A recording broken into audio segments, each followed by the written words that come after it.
The grizzly is not just a creature of muscle and motion. It's a symbol of the wild in its most untamed form.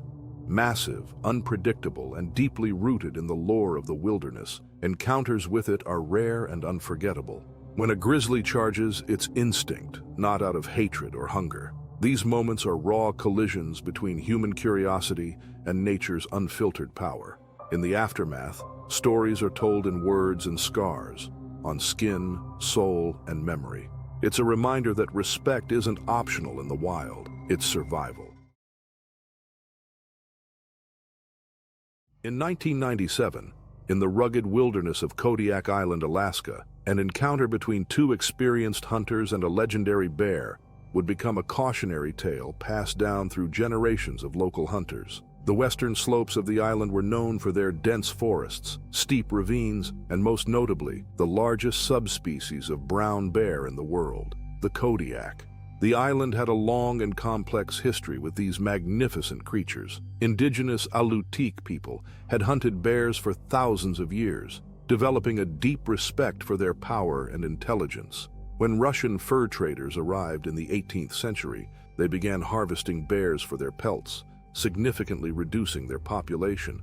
By the late 20th century, regulations were in place to ensure sustainable hunting, but tension between conservation efforts and local hunting traditions remained. Travis Jorgen and Cole Maddox were both seasoned hunters who had traveled to Kodiak Island to pursue what many considered the ultimate big game trophy. Travis, a 43-year-old contractor from Montana with 3 previous Alaskan hunting expeditions under his belt, had convinced his longtime hunting partner Cole, a 39-year-old former military sniper turned gunsmith from Wyoming, that this trip would be the pinnacle of their hunting careers. Their target wasn't just any Kodiak bear. They sought a specific animal that had gained notoriety among locals.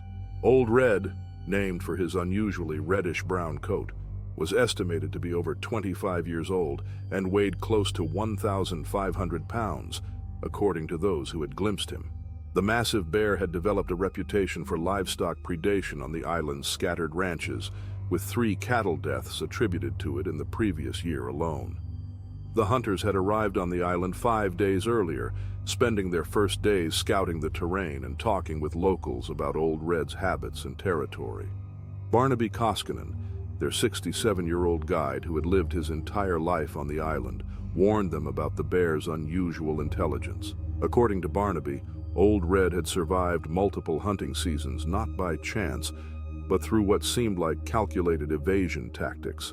Unlike other bears that might flee at the first sign of human presence, locals claimed Old Red would sometimes double back on his tracks or appear to set up ambush points. On the morning of October 12th, Travis and Cole set out before dawn, climbing through fog-shrouded spruce forests to reach a high ridge where Barnaby believed Old Red might be foraging for berries before his winter hibernation. The weather was unseasonably cold, with frost coating the undergrowth and a bitter wind cutting through their layers of Gore-Tex and wool. By midday, the hunters had found fresh tracks and scat, indicating their quarry was nearby. They cautiously checked wind direction constantly to ensure their scent wouldn't alert the bear. Around 2:30 p.m., their persistence paid off when they spotted a massive form moving through a small clearing about 200 yards ahead. Travis raised his binoculars and confirmed it was indeed Old Red. The distinctive coloration and the notched ear that Barnaby had described were visible. The bear was enormous, even larger than they had anticipated, with shoulders that rose like mountains above his back and paws that could easily crush a man's skull with a single swipe. Cole, who carried a custom-built .375 H and H Magnum rifle, took position for the shot while Travis spotted with his scope. With practiced precision, Cole squeezed the trigger. The shot echoed across the valley, and through his scope, Travis saw the bear jerk as the bullet found its mark near the shoulder. But it wasn't the clean kill they had hoped for. Instead of collapsing, Old Red roared with pain and rage, then did something neither hunter expected. Rather than fleeing into the brush as wounded bears typically do, he seemed to look directly at their position before deliberately disappearing into the thick undergrowth. The hunters waited the customary 30 minutes to give the wounded animal time to expire before tracking it. Both men were confident they would find Old Red dead or severely weakened within a few hundred yards. They decided to split up to cover more ground, with Travis following the blood trail while Cole circled to cut off potential escape routes. They agreed to stay within shouting distance and to fire a shot if either found the bear.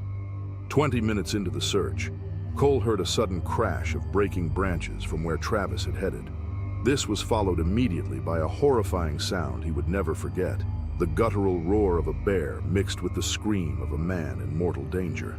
Sprinting toward the sounds, Cole emerged into a small depression and found Travis on the ground with Old Red towering over him. The bear had circled and ambushed Travis from a dense brush, knocking him down with a powerful blow. Travis's rifle lay useless several feet away, and the bear had already delivered a devastating slash across his hunting partner's right thigh that had opened a wound down to the bone. Cole raised his rifle and fired hastily, his first shot missing the bear entirely in his panic. The massive animal turned toward this new threat, giving Cole the critical seconds to steady himself and place a better shot. His second bullet struck Old Red in the neck, causing the bear to stumble back from Travis's prone form. A third shot from Cole's rifle hit the bear's chest, finally convincing the massive creature to retreat into the forest, leaving behind large splashes of blood on the fallen leaves and moss. Travis survived, but barely. Cole applied a tourniquet to his friend's severely lacerated leg and used their satellite phone to call for emergency evacuation. A rescue helicopter arrived 90 minutes later, transporting Travis to a hospital, where surgeons worked for 7 hours to repair the extensive damage to his muscles and blood vessels. The incident became something of a legend on Kodiak Island. Some locals believed Old Red had been shot at by hunters before and had learned from these encounters. This time, he had decided to teach the hunters a lesson rather than become their trophy. The event changed both men, whether tactical revenge or a wounded animal's defensive reaction. Travis never hunted again, while Cole became an advocate for more humane hunting practices. Old Red's fate remained unknown. Despite organized searches in the following days, the bear was never found, dead or alive. Some island residents claimed to have spotted a large reddish bear in the years that followed, leading to speculation that Old Red had survived to roam the Kodiak wilderness once more. In 2014, in the remote eastern region of Ussuri Krai, Russia, a tragic encounter between humans and wildlife unfolded that would forever change how safety measures were implemented at rural transportation hubs throughout the region. The small, isolated train station of Verkhnaya Katka was a critical connection between scattered villages and larger towns in this sparsely populated area, known for its dense taiga forests and abundant wildlife. The station itself had a troubled history. Built in 1973 during the Soviet era to expand the Trans-Siberian Railway network, Verkhnaya Katka station was constructed despite wildlife experts' warnings that the location intersected with established brown bear migration routes. Local forestry officials had documented increased bear activity in the area over the decades. Still, economic concerns had consistently overridden safety recommendations for relocating the station or implementing more robust wildlife barriers. Yulia Ivanova, a 43-year-old postal service administrator from Vladivostok, had spent the weekend visiting her elderly mother in the nearby village of Krebtovka, a small settlement of fewer than 200 residents. On Monday, October 6th, Yulia arrived at the Verkhnaya Katka station to catch the 3:45 p.m. train back to Ussurisk, where she would transfer to a larger express train to Vladivostok. The weather that afternoon was unseasonably warm for early October, with a light mist clinging to the surrounding pine forests. The station platform was busy for its remote location, with approximately 17 passengers waiting for the train. It was running 20 minutes behind schedule due to track maintenance further up the line. Witnesses later reported that Yulia had positioned herself at the northern end of the platform, slightly apart from the main group of waiting passengers. She had placed her luggage, a medium-sized wheeled suitcase and a canvas bag containing preserves her mother had prepared, beside her as she checked messages on her phone. None of the waiting passengers realized that a large male Ussuri brown bear, later estimated by wildlife officials to weigh approximately 680 pounds, had been attracted to the station by improper waste disposal behind the small station cafe. Station attendant Mikhail Pobortsev had reported seeing bear tracks near the garbage collection area that morning, but had failed to file a formal wildlife intrusion report as required by regional safety protocols. At approximately 3:52 p.m., the bear emerged from the tree line northeast of the platform. Passenger Nadezhda Kulikova, a 67-year-old retired schoolteacher, was the first to spot the animal approximately 40 meters from the platform. She later told investigators that she had initially thought it was a large dog before realizing with horror that a brown bear was approaching the station. As passengers began to notice the bear and move away in panic, Yulia, whose back was turned to the approaching animal while she focused on her phone, remained unaware of the danger. The bear, likely confused by the sudden movement and noise from the other passengers, charged toward the platform, covering the distance in seconds. Karlo Petrov, a 52-year-old lumberjack among the waiting passengers, shouted a warning, but before Yulia could fully comprehend what was happening, the bear had closed the distance. Investigators determined that Yulia had only begun to turn when the bear struck her with tremendous force, knocking her to the concrete platform. The attack that followed was swift and devastating. The bear mauled Yulia with powerful bites to her neck and shoulder area while passengers scattered in panic. Several attempted to intervene, but Petrov threw his lunch cooler at the animal. At the same time, another passenger, Svetlana Mikhailova, discharged a small canister of pepper spray she carried for personal protection, but the bear was undeterred. Station conductor Grigory Fedorov witnessed the attack from the station office and immediately activated the emergency alarm system. He then grabbed the station's emergency horn and ran toward the platform. The loud blaring of the horn finally startled the bear, which released Yulia and retreated several meters before pausing.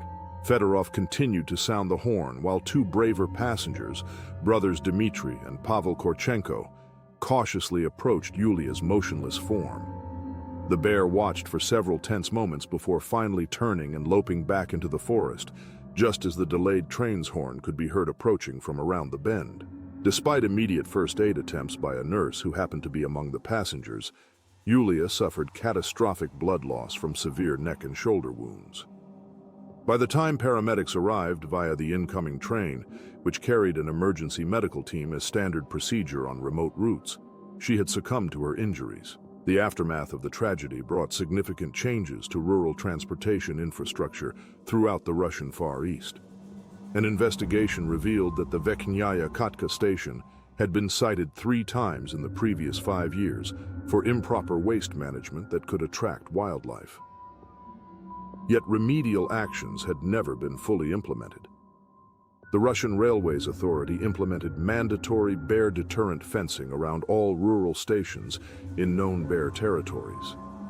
In contrast, wildlife detection systems, previously considered too expensive for rural installations, became standard equipment. Station personnel underwent mandatory wildlife response training, and emergency bear deterrent kits were installed at every rural platform. The tragedy profoundly affected the small community served by the Verkhnyaya Kotka station. Residents organized volunteer patrols to monitor bear activity near human settlements, while schoolchildren received enhanced wildlife safety education. Yulia's mother, devastated by her daughter's death, relocated to Ussurisk to live with her younger son. Wildlife officials tracked and located the bear responsible 3 days after the attack. After confirming it was the same animal through blood evidence on its fur, the authorities euthanized it. Examination revealed the bear was approximately 12 years old and in good health.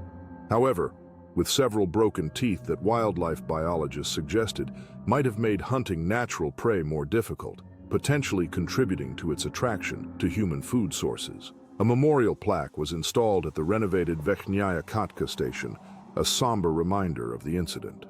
The tragedy highlighted the delicate balance between human development and wildlife habitats in Russia's wilderness regions, ultimately leading to more thoughtful coexistence strategies that would protect both human lives and wildlife in the future.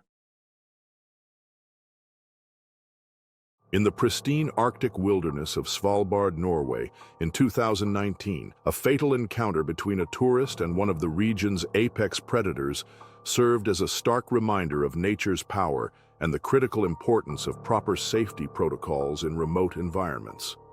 The incident occurred on the northeastern coast of Spitsbergen, the largest island in the Svalbard archipelago, a region known for its breathtaking landscapes of glaciers, tundra, and diverse wildlife. Henrik Madsen, a 58-year-old retired engineering professor from Copenhagen, had long dreamed of visiting the Arctic.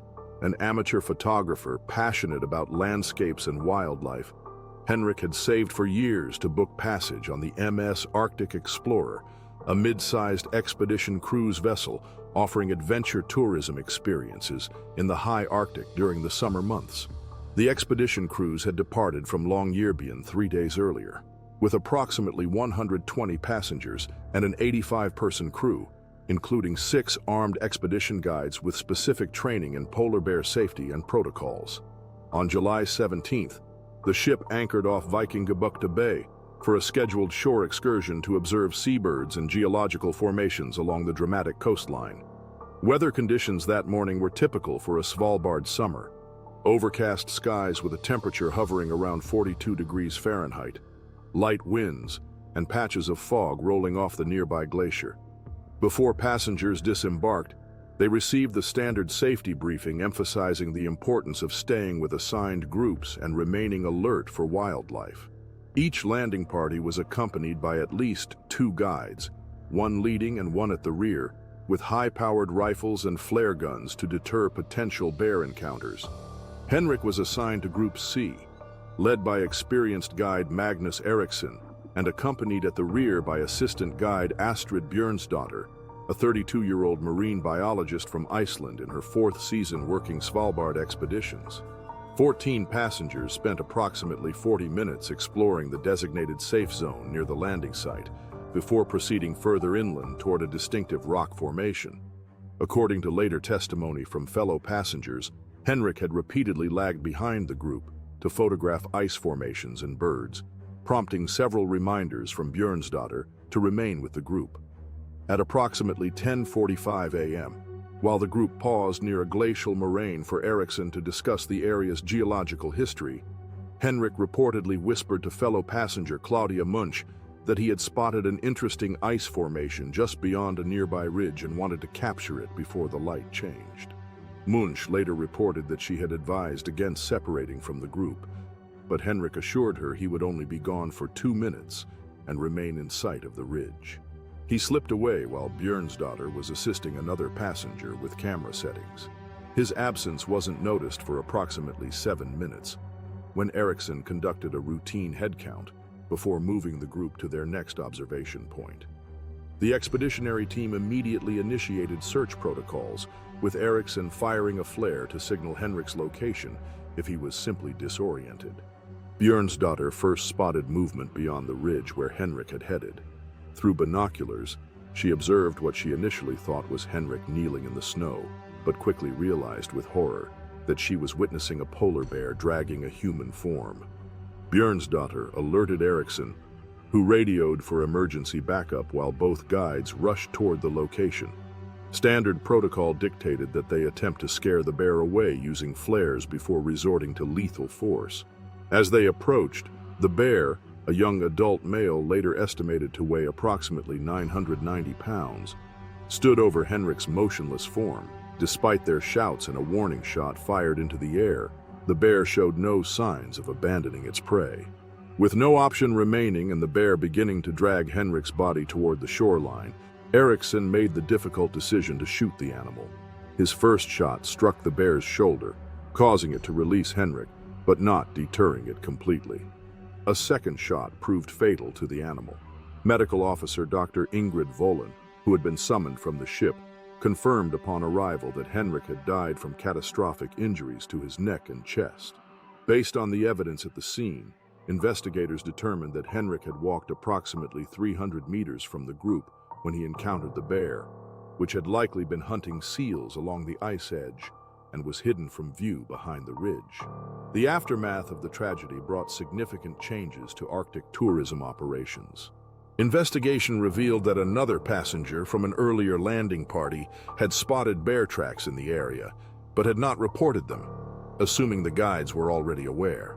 This critical information gap contributed to the incident, as the landing zone would have been relocated had the tracks been reported. MS Arctic Explorer's parent company, Nordic Expedition Cruises, faced intense scrutiny and implemented stricter passenger monitoring systems, including electronic tracking devices for all shore excursion participants. The Svalbard Governor's Office issued revised guidelines requiring increased guide-to-passenger ratios and mandatory bear spotters positioned at elevated vantage points before any landing could proceed. Henrik's family established a foundation in his memory dedicated to promoting responsible wildlife tourism and conservation education. His adult children, while devastated by the loss, expressed understanding that their father had died pursuing his passion in a wilderness he had long admired. However, they joined calls for strengthened safety measures in the region. The incident left lasting psychological impacts on the crew of the MS Arctic Explorer, especially Astrid Bjørnsdatter. Bjørnsdatter later advocated for improved safety protocols and enhanced pre-excursion psychological preparation for guides and tourists venturing into polar bear territory. The Henrik Madsen incident remains a somber case study in wilderness tourism training programs throughout the Arctic region, emphasizing how quickly circumstances can turn deadly when humans enter the realm of the world's largest land predator.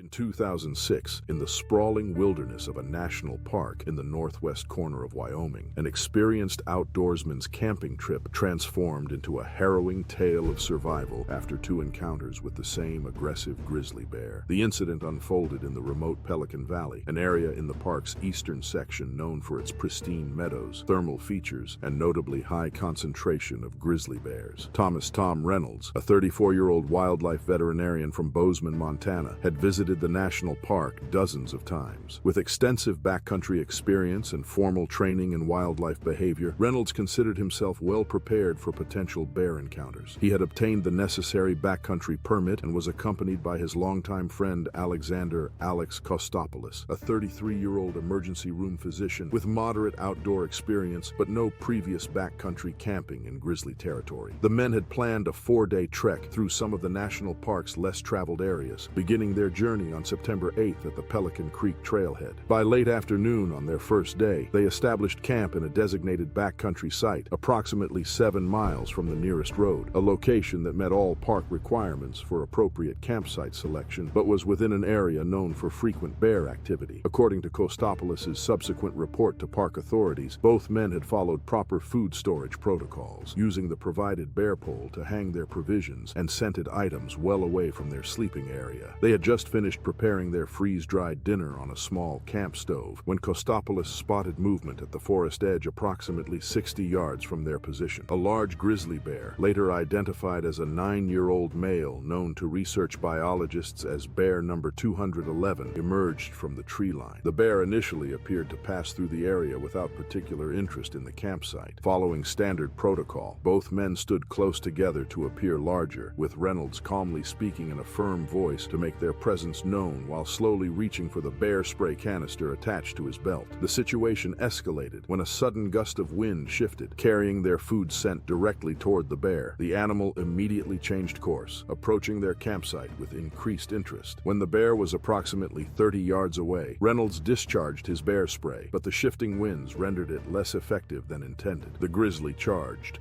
covering the remaining distance with astonishing speed. Reynolds pushed his friend toward a nearby cluster of trees before attempting to retreat, but the bear intercepted him, knocking him to the ground with a powerful blow. The attack was mercifully brief. The bear delivered a crushing bite to Reynolds' left shoulder before suddenly breaking off the attack and retreating into the forest, possibly affected by the lingering bear spray irritant. Kostopoulos, who had reached safety among the trees, rushed to his injured friend's side once the bear disappeared. Using his medical training, he quickly assessed Reynolds' injuries, a deep laceration and puncture wounds to the left shoulder with significant tissue damage, but remarkably, no life-threatening injuries. After administering first aid from their emergency kit, both men agreed that attempting to hike out in approaching darkness would be more dangerous than remaining at their established campsite. They implemented emergency bear precautions, moving their tent to a different location within the permitted area, periodically making noise and taking turns standing watch. Kostopoulos later reported that he had advocated using their satellite emergency beacon, but Reynolds insisted his injuries were manageable and they could good hike in the morning. The second attack occurred shortly after 5 a.m. as dawn was breaking. Reynolds had stepped approximately 40 feet from the tent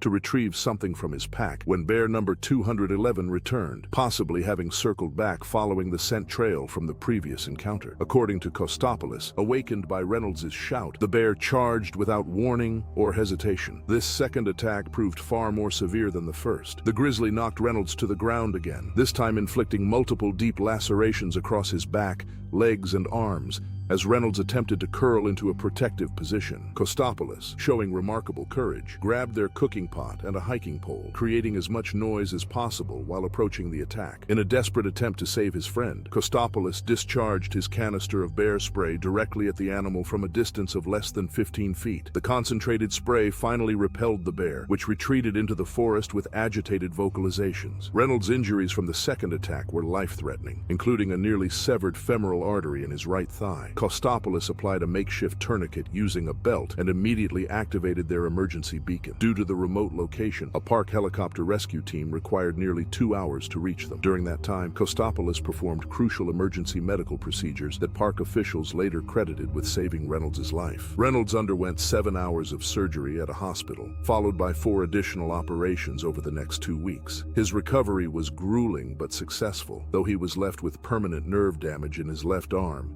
and significant scarring across 30% of his body. The incident prompted the national park to temporarily close the Pelican Valley to overnight camping, while wildlife biologists thoroughly assessed bear activity in the region. Based on DNA collected from Reynolds' wounds and clothing, bear number 211 was positively identified as the attacker. After considerable debate among park management, wildlife biologists, and bear behavior experts, the difficult decision was made to euthanize bear number 211, located and identified through radio tracking collar data. Examination revealed the bear had a broken canine tooth and moderate arthritis in its hind legs, which wildlife veterinarians suggested might have contributed to increased irritability and possibly impaired its ability to secure natural food sources. For Reynolds, the experience transformed his professional focus. After recovery, he established the Wildlife Coexistence Initiative, a nonprofit organization dedicated to researching and implementing improved methods for reducing dangerous human-wildlife interactions in national parks. Despite his traumatic experience, Reynolds advocated for grizzly conservation, frequently emphasizing in public education appearances that the bear was simply behaving according to its nature, and that proper preparation and knowledge remain the best defenses for those entering bear country.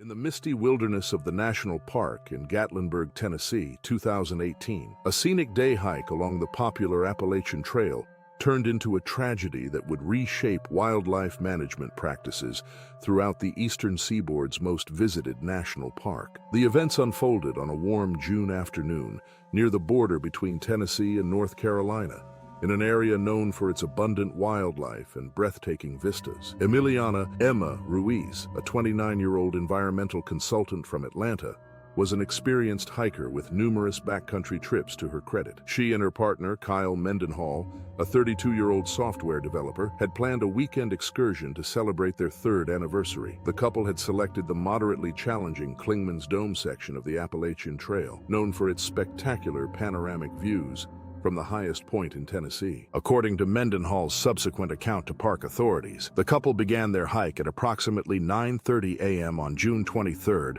from the Newfound Gap trailhead. The weather was clear, with temperatures in the mid-70s, perfect hiking conditions that had attracted numerous other visitors to the trail that day. The couple had progressed about 4 miles along the route when they decided to take a short side trail to a scenic overlook for lunch. At approximately 12:45 p.m., they first noticed signs of improper food storage at this junction. Scattered wrappers and an overturned backpack lay partially hidden among bushes about 20 yards off the main trail. Mendenhall later told investigators that he had commented on how such carelessness could attract wildlife, particularly bears. As if summoned by these words, a medium-sized black bear appeared near the disturbed items. The animal, later determined to be a 210-pound male approximately 4 years old, was actively consuming food remains from the abandoned backpack. Mendenhall estimated they were approximately 50 yards from the bear when they first spotted it. Following recommended bear encounter procedures, the couple initially remained still, speaking in low voices while assessing retreat options. Mendenhall removed his phone to photograph the bear from a distance, evidence later proving valuable to investigators. He reported that he had urged Emma to slowly back away with him. Still, she had expressed fascination with seeing a wild bear up close and wanted to capture a better image for her nature photography collection. Despite Mendenhall's increasingly urgent whispered warnings, Emma began moving laterally, apparently attempting to circle to a position with better lighting for photography, while maintaining what she considered a safe distance. Park officials later determined that Emma had approached within approximately 30 yards of the bear,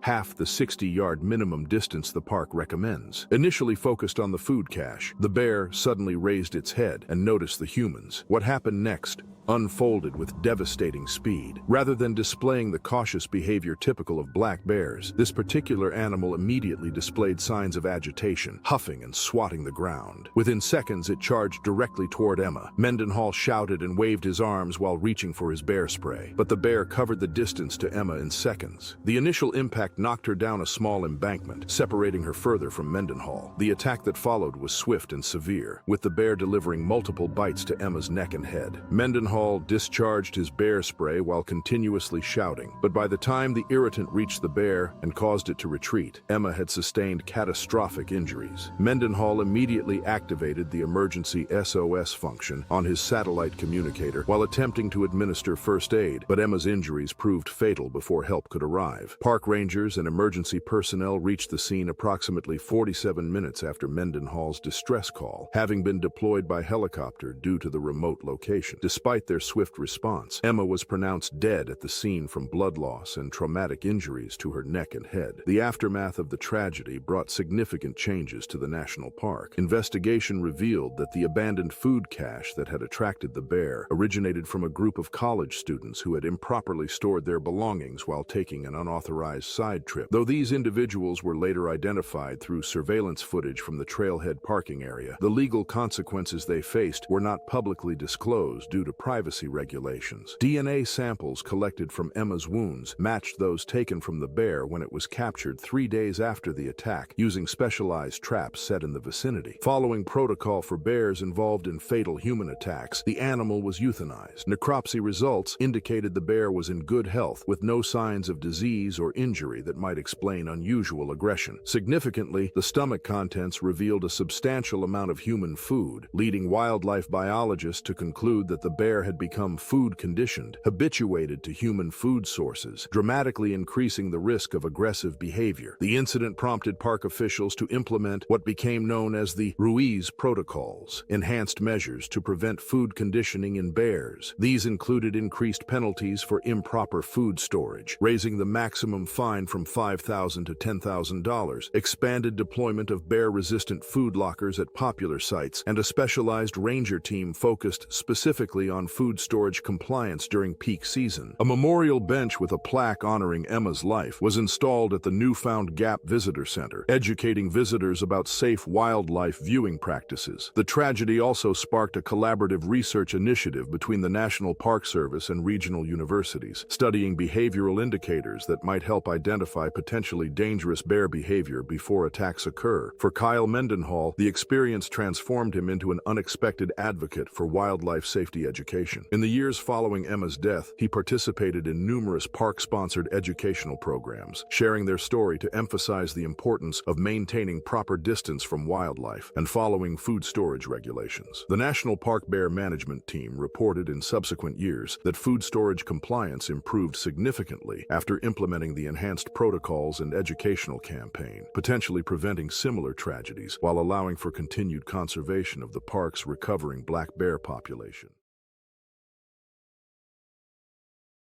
In the spectacular landscape of the national park in the northwestern region of the U.S. state of Wyoming, 2010, what was intended to be a memorable family picnic by a pristine mountain creek became a life-altering encounter with one of North America's most formidable predators. The incident, which would later prompt significant changes to the park's visitor management protocols, occurred near Cottonwood Creek, a popular roadside stopping point known for its scenic national park vistas. Gregory Henderson, a 42-year-old structural engineer from Salt Lake City, Utah, had brought his family to Wyoming for their annual summer vacation. His wife, Hannah Henderson, 39, worked as a pediatric nurse, and their children, Alexis, 12, and Zachary, 9, were excited about their first visit to the national park after having previously explored other national parks in the western United States. The Hendersons had spent the morning of July 17th hiking the accessible Taggart Lake Trail and were looking forward to a picnic lunch before continuing to their afternoon destination. Rather than eating at the designated picnic area near the trailhead, which Gregory later reported was overcrowded with other visitors, the family drove approximately 3 miles north to a less congested spot along Cottonwood Creek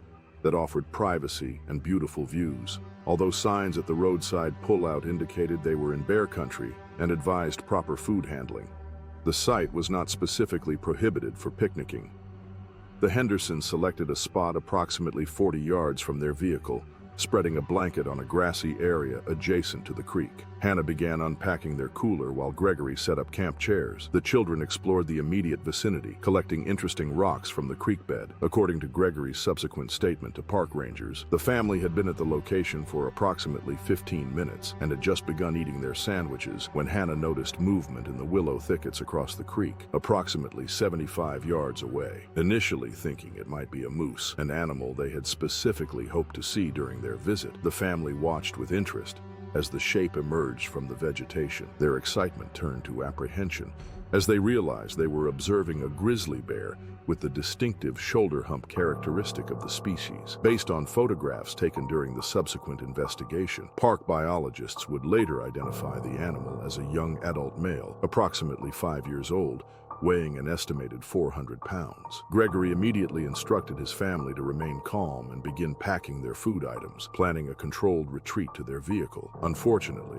the bear detected their presence almost immediately, likely alerted by the food scents carried on the light breeze blowing toward its position. The animal raised its head, directly facing the family across the creek. What happened next unfolded with terrifying speed. Without the bluff charges or warning behaviors sometimes displayed by bears, this grizzly immediately forded the shallow creek and began moving directly toward the family with purpose. Gregory, recognizing the imminent danger, made a split-second decision that likely saved his family from more serious injury or worse. According to Hannah, Gregory urgently directed his wife and children to move slowly but steadily toward their vehicle while he remained between them and the approaching bear. As the bear accelerated to a full charge, when it was approximately 40 feet away, Gregory stood his ground while shouting at his family to run. The bear struck Gregory with tremendous force, knocking him to the ground and delivering a powerful bite to his left side that punctured his lower ribs. Hannah, showing remarkable presence of mind despite her terror, had reached their vehicle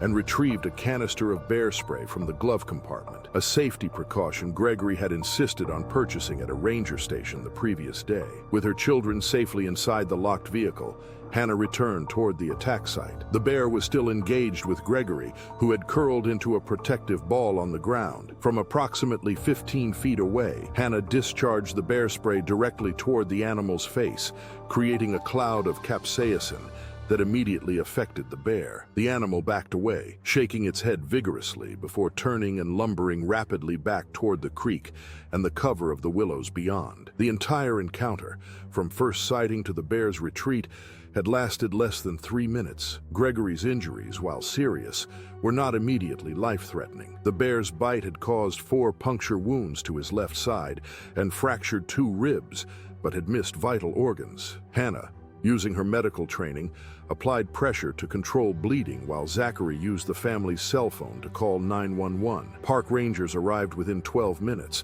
followed shortly by emergency medical technicians. Gregory was transported by ambulance to a hospital in Jackson, where he underwent surgery to clean and close his wounds. He was released after 3 days, eventually making a full recovery with no permanent disabilities beyond scarring. The incident prompted the national park officials to re-evaluate roadside stopping areas. The pullout where the Henderson family had picnicked was subsequently closed to the public and revegetated, with new signage installed, explaining the closure was due to critical wildlife habitat. Additionally, the park enhanced its visitor education program, including installing more explicit warning signs at all trailheads and visitor centers, and creating a mandatory bear safety video that plays continuously at entrance stations during peak season. The experience created a complex relationship with wild places for the Henderson family. While Gregory required several months of therapy to process the trauma of the attack, the family eventually returned to outdoor recreation, though with heightened awareness and more extensive safety preparations. Gregory later volunteered as a speaker for the Park Service's Bear Awareness Program. He shared his experience to educate other visitors about proper food handling and the importance of carrying bear spray in bear country. The bear involved in the incident was not euthanized, as wildlife managers determined it had behaved naturally when attracted by food scents, rather than displaying predatory behavior toward humans. GPS collar data from bears in the area